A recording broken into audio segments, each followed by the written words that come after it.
Ngayon naman guys ay pupunta tayo sa place ng aking mother-in-law sa Kapangan, Benguet Province. So dahil nga walang masyadong space para parkingan at malayo yung kanilang bahay sa tabi ng kalsada ay dito tayo sa gilid mag-park. Ayan, safe naman dyan guys.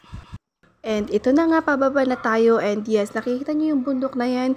Yan po guys yung aakyatin natin.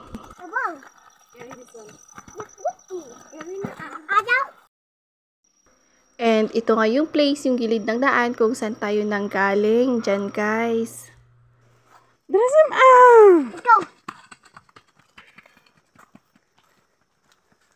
At hindi pa nga natatapos at kailangan natin ipagpatuloy ng ating paglakad sa bundok. Ayan, mga kawayan po yung nakikita nyo. And as you can see, sa gilid talaga siya ng bundok. Ayan.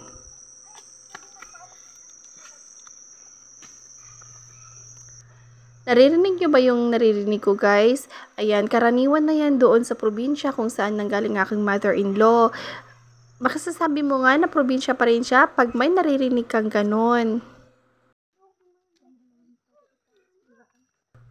Makikita nyo nga, naglalakihan din ang bahay nila dito at hindi yari sa kahoy. Ayan, as you can see, mga semento rin yan at malalaki sila. And yan yung anak ko, nag-post-post pa.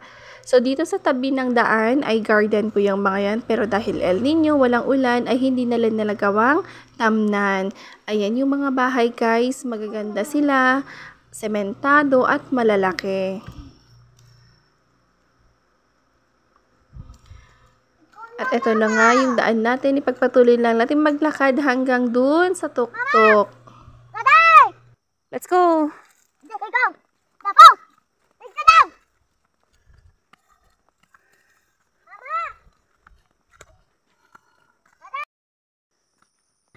At ito na nga, malapit na tayo sa stopover. Dito na ito sa tuktok ng bundok kung saan tayo mag-stopover. Yes, kahit naglalakad tayo, may stopover din guys. Ayan, as you can see, lahat kami may bit-bit. Ayan, bit-bit ko yung bag ng anak ko, ng baby ko. And then ito na nga si Harwa, yung anak ko. Ayan, nagme-merienda na siya kasama si Kapitan. Ayan, yung mga boxes na yan, binuhat lahat namin yan. At ito na nga si Bining. Ayan, hindi na makapaghintay dahil gusto na niyang uminom ng tubig. Kaya ayan, nagsipag-una na siya guys. Ayan ang view from the top. At ito naman kung saan tayo galing. Ito yung mga bahay na nadaanan natin kanina. At yun yung pinag-test natin. Ayun, nakikita nyo yung wall doon. Daan po yan. Papunta doon sa baba. Hanggang doon sa baba. At kung makikita mo, bundok-bundok lahat yan guys. Ayan. Ang hangin-hangin dito, ang ganda at press na press.